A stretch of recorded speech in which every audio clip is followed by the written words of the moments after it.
Have you ever wondered why a single comment from your spouse can send you into a spiral of anger or silence? What if the real problem is not what they did, but the story you told yourself about the thing that they said or the thing that they did?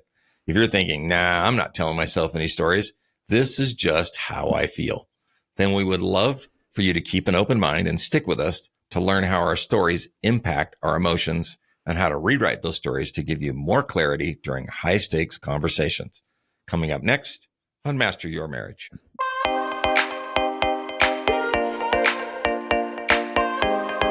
Well, welcome back to another episode. Thanks you guys for tuning in. We are so excited to be with you today to bring to you our fifth part 5 of our communication series. And this one is titled Mastering Our Stories, to go along with Mastering Our Marriage. Yeah, that's good. Yeah. And today's topic is, though, it is a really important one because we often don't realize just how our stories shape how we feel and then how we act. And oftentimes we can get so stuck looping in our stories and our emotions that result from those stories that it can be really difficult for us to see a way forward, to see a way through. Yeah. And that's why we chose this topic for this series. As always, we have some actionable strategies for you that come from the book, Crucial Conversations by Carrie Patterson. But before we jump in, we're going to do our review of the week. Our review of the week. This week's review comes from Partiger La Luminaire. I hope I said that right. Who writes, in a world where so many voices shout, do what feels good to you, you do you, and if you don't like it, leave. This podcast is a refreshing change.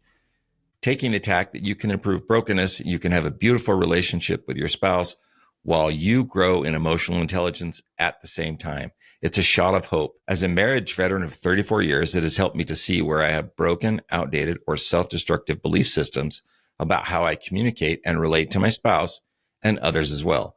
When you see it, you can change it. Their goal is to help people who want to fix their relationships, stay married, and be happy in the process. Isn't that fun? I love that review. That was awesome. Just beautiful. Thank you so much. What amazing feedback. That is our mission. That is our goal. And what really lights us up. So thank you so much for that. If that was your review, please send us an email with your mailing address. We appreciate you and appreciate your loyalty to the show. And we would love to send you a gift as just a small gesture for helping our podcast to grow. You guys, your reviews make all the difference for us and in keeping this show alive and keeping it going and keeping it on the charts. Yeah. So please keep them coming because they really do help us to reach more couples, which fuels our mission. So getting back to today's show, we have such a fun and kind of a doozy of a story to share with you guys today that happened to us while we were camping a couple of weeks ago. So my business partner and our family, we both took our families to the Tetons. We love the Tetons. And there's a little campground that is just outside of Victor. And we book, especially around the Tetons, around Labor Day, you have to book in advance. And we had booked this campground, I think in April. I was doing the math because you asked me. And part of the reason why we have to book early is because it's obviously very busy that time of year, but also because we have 2 good-sized trailers. And in this particular campground, there's only 2 sites that actually fit all of our family with all of our gear. Yeah, I mean, it has to be a site big enough for the trailer and to be able to get in there. So we needed site 9 and site 10. So we planned in advance and we booked them. You know, we did it early. It's usually not a problem. And so we drove into the campground and there was a tent sort of where the trailer would sit. There's a driveway. And then in the field behind the trailer, where next to the fire pit and stuff, there was a little tent set up in there. And we thought, oh, that's interesting. I don't really know. You know, are we late? Maybe we should wait. We checked the time and it said no, check-in is at 12 o'clock. So we're like, okay, well, maybe the people that were here the night before, maybe they just got tied up on a hike. Maybe it's taking them longer to get back to the campground. No big deal. That's fine. We don't mind sharing. So we'll just set up our stuff beside theirs. And then when they come back and they remove their gear, their tent and all of their things, we'll say hello and they'll be on their way and all will be fine. And then we met the campground host. So then we met the camp host as we were driving out and he said, hey, I'm really sorry. I drove down there and I noticed somebody was in your site. Yeah, because it had a reserve sign. And he was just like, hey, if you want to just pick up their tent and we'll just move it over to the field, we can do that right now. And I was thinking, that's not a very kind thing to do. So, and we don't mind. And we were headed out anyway. I mean, it's really just a sort of a base station for us when we go to the Tetons. We drop off our stuff and then we head off. We go into the evening and they're still not back. And so I'm starting to worry a little bit. And I wake up the next morning assuming, well, maybe they came in at night while we were asleep and the tent was still there the next day. Yeah. And now I'm kind of starting to worry about them. And we go out, we come back later that day and their tent is still there. And Robert says, well, you know what? Sometimes people go on overnight hikes and they sleep, out on the trail somewhere. So maybe they just decided to stay out. And I'm starting to worry. I'm like, should I go peek into their tent to see if somebody's dead inside? Yeah, Charlotte was concerned. I just assumed they were backpackers. Eventually, now 2 days. Another day after that. Later, we come home and the tent's gone. And we look across the campground and we see a tent that we think is probably theirs that was repositioned, moved to a different location. And we're like, okay, maybe they extended or maybe they stayed longer. So anyway, we go about our trip and here's where it gets interesting. They are clearly packing up to go. We're also having breakfast that morning and they drive by. As they're driving out, we get flipped off. And they seem clearly visibly upset and scream at us, all of our, with our kids. But they, pretty close. I mean, with a very loud, I wasn't there. With a loud voice and gesture, they yell, "Thanks a lot for stealing the site that we paid for." And this was in front of our kids and our friends' kids and everything. Yeah. So clearly there was a story going on in their mind about what had happened and what they were expecting. Than the story that was going on in our mind. Which was very different from the story we were telling ourselves. And so that moment is going to illustrate, and we'll come back to it, what we mean by stories. And these stories that we're going to talk about today, they are in the interpretations that we make about what it is that we see and what we hear, and then how those stories directly influence how we feel and how we act. So let's start with the first important principle for today's show. Emotions do not arise spontaneous. Emotions are in response to the thoughts or the stories that we tell ourselves. Here's how this thing works. First, you see or hear something. For example, you notice that maybe your spouse forgets to pick up the groceries. Okay. After that, you have a thought or a story that flashes through your mind. Boom. And the thought is, maybe they don't care about our family's needs or my needs. And this thought is going to conjure up an emotion. Maybe it triggers an anger or frustration. And then based on that emotion, we take an action. That could be anything from a slight little insulting jab, like nice to see that you got dinner for yourself, or not at all, to the silent treatment, or maybe a hurtful joke about your partner's thoughtlessness. Okay, exactly. And so kind of going back to something we often say on this show is that in between stimulus and response, there is a space. And in that space lies a choice in how you are going to respond. And in that response is where you're going to find your growth and also your freedom.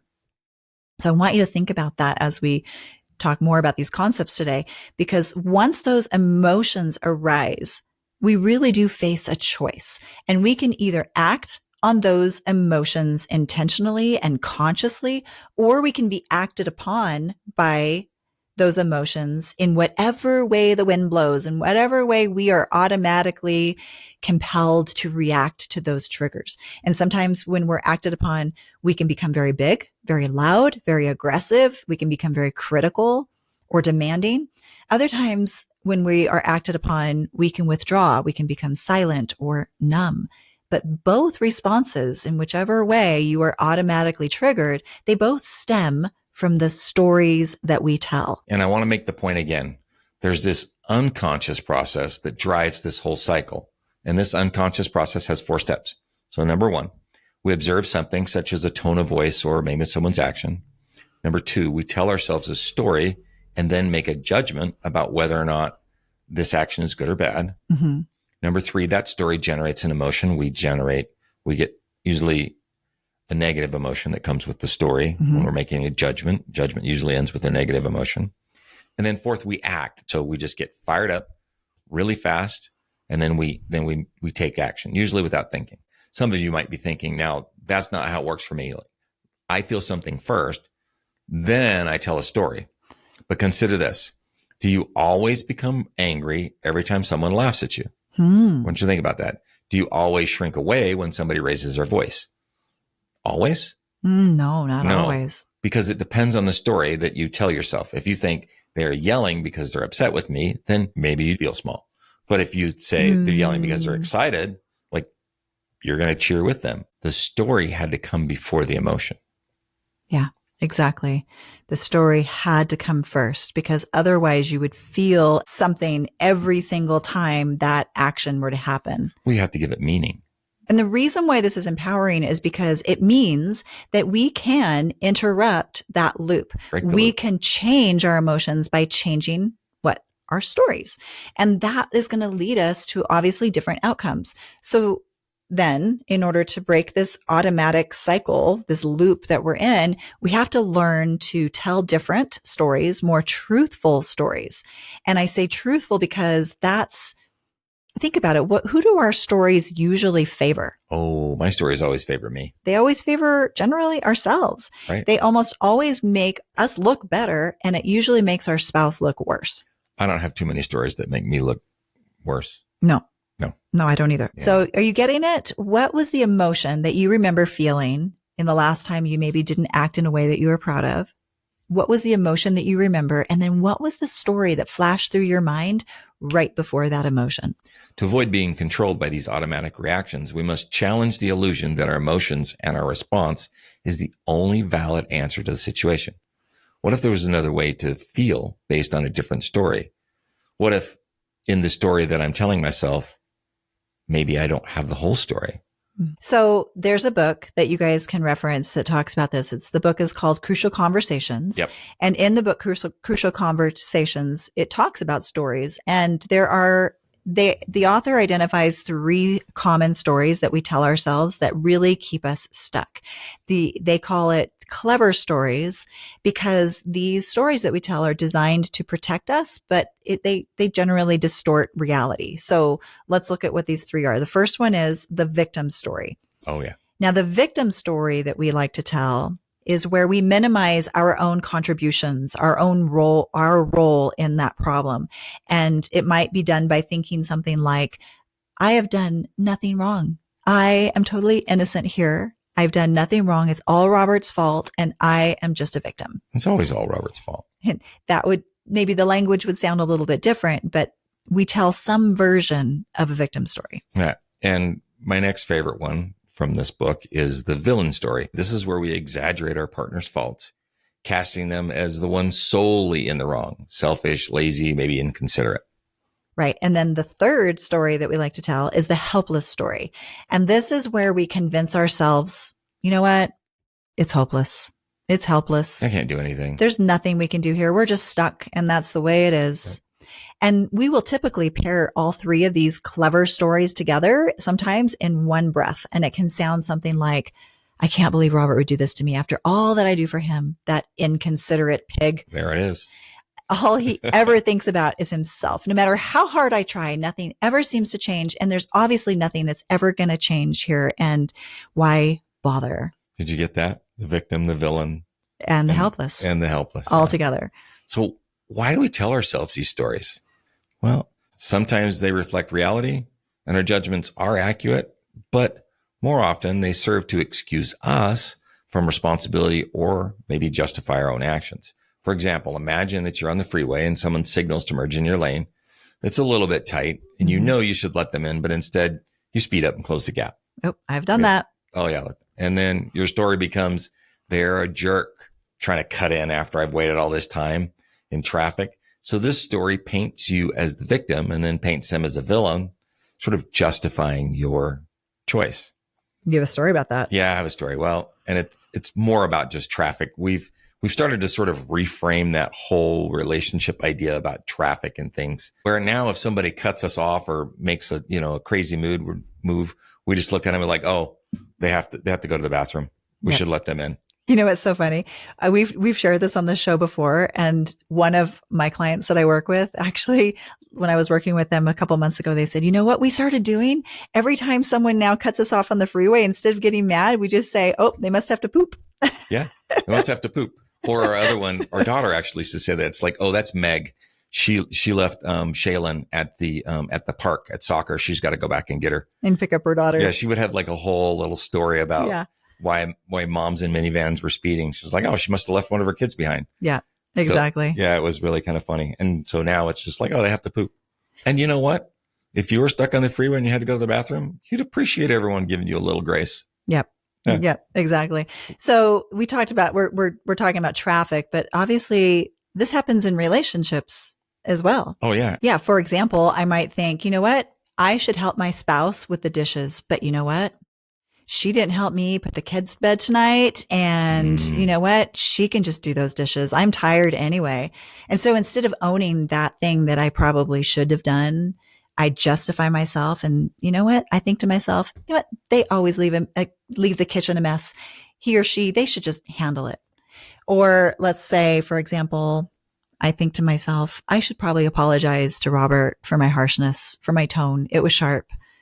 But you know what? He provoked me. So why should I apologize? Right. So in essence, our stories usually let us off in some way. They let us off the hook. They keep us living in a fantasy that we have no part in the problem. We play no role in the issues, but they really impede our ability to communicate well because again, stories that we tell create the emotions. The emotions then create the actions. And so the stories will make us more reactive. They'll make us reactive rather than grounded. They will make us feel out of control rather than in control and stable and able to have a conversation. I remember a story a while ago, and this may be completely untrue, and I may just have adopted it, but it's about the country of Japan and insurance rules, I guess. So if you get rear-ended at a light in Japan, unlike the US where there's complete fault, like in the US, if I rear end you, I'm 100% at fault and you're not. In Japan, at least as the story goes, you're 50% at fault because you were at least there. Had you not been there, you wouldn't have had anything to do with it. And I think that works into the stories that we tell ourselves because I don't think it can be 100% anyone's fault. Yeah. Because you were there. In some way, even if it was just a little something by omission, you know? Yeah. But I'm just, as you tell the story about traffic accidents, do you feel I don't know if anyone else gets this, but as I'm listening to it, I feel resistance. And that and I feel resistance to that. Like, but what if it was totally not my fault? What if it wasn't my fault? What if I was just at a red light and I was totally, and just rear-ended out of nowhere? So I think it's that same resistance that we feel all the time in our relationships, that it's more his fault than my fault. Even if it's 1%, it's 99% him. So why should I take responsibility? Yeah. Why should I own it? Why should I even try to change my story? Yeah. Absolutely. So there is resistance and it's difficult to work through that resistance. Yeah. And that's why we tell the stories. So maybe one of the solutions is to tell a more useful or resourceful story, which oftentimes is a more honest story, a story that creates productive emotions like curiosity, rather than the old story that usually triggers us into our old reactive child. So in other words, we need to start telling the whole story by looking at the ways that we are personally distorting and omitting the information from our current story. There are specific ways that we can challenge each of our three stories, the victim, the villain, and the helplessness, with clear and specific questions. So, Charlotte, I want to start with number one. Yeah, I love these questions, you guys. Definitely write these down. Take notes on this because this is your homework. This is the homework. Yeah. So how do we challenge the victim story? Victim story is so seductive. It's so easy to want to be the victim and to find no fault. Like I said, there's resistance to playing a role in something. I love that you felt resistance when I shared that story. I know. And so I recognize that in myself. I recognize, okay, but remember, stimulus response, I have a choice. And in that moment, I get to choose my response. And that's where my growth and my freedom lie. Yeah. So even though I feel resistance, I can still ask myself, what am I pretending not to know about my role in this problem? And I love the wording of this question. It presupposes that I have contributed something, whether that little something was just a small little oversight, something I should have noticed and I didn't, or maybe even something far bigger, far more intentionally hurtful, for example. So let's go back to our camping story. Okay. And when they flipped us off and said, you know, thanks for stealing the spot we paid for, I was surprisingly triggered by that because, of course, I felt like a victim. Yeah. I felt like they were the villain. And I started to tell myself the victim and the villain story. Not so much the helpless story because I was never going to see these people again, but the victim and the villain story. And so as Robert and I worked through it and kind of processed what had happened, I did ask this question. So, okay, what role did I play? What am I pretending not to know about my role in this problem? And I realized, hey, you know what? We probably could have gone over there. And we probably should have gone over there, met them, talked to them, explained what the camp host had told us so that we could, just smooth things over with them. And it didn't even need to lead to that situation where they were angry and then I was upset for an hour after I got flipped off. So I think acknowledging our role, even though it may be a small one, can just create a far more honest narrative and prevent a lot of negative emotions. Yeah, absolutely. For both of us. Yeah. Number 2, how can we challenge the villain story? Ask yourself when you're thinking that your partner is the villain, why would a reasonable, rational, and decent human being do what they're doing right now? Yeah. Right? This humanizes our partner. It sort of brings us back to this is the one that I love. Instead of assuming that they're selfish, this question might help us to see that maybe there are other possibilities that would explain their actions. Yes. Perhaps they're just overwhelmed. They had a rough day, or they're exhausted. Now, I want to point out that this question is not about excusing abusive behavior at all. This question provides you with a little bit of a tool to calm yourself down so that you don't speak reactively in a potentially destructive way to the relationship. And it helps us to be more curious. I love this question. And so I'm going to repeat it again. Why would, if I'm looking at something Robert has done and I'm getting spun out about something that I've created a story about, why would a reasonable, rational, decent person think this way, act this way, do this thing? And that calms me right down because you're challenging the story. It was like, well, wait a minute, maybe there's another option that helps you to be curious. Yes. And I love that. It makes me far more humble, a lot less for me especially when I feel like that empathy, that compassion kind of disappears, that question will bring me back into my senses. Yeah. Absolutely. Okay. So then how can we challenge the helpless story? The last clever story we tell ourselves. And this one has 2 parts. And the first part is, what do I really want? What do I want for myself, for my partner, for Robert? And what do I want for our relationship? This probably sounds familiar because this is a question we talked about last week. And it's a question that helps us get really clear about what we honestly want, what our higher brain wants, what our best self wants, rather than our reactive 6-year-old self that is going to stomp their feet and want to be indulgent. So this question helps me think about, what do I really want? And then part 2 of that would be, okay, if that's what I really want, what is the one thing that I can do right now to move toward those results? And so I might do that process and I might say, you know what can I do right now?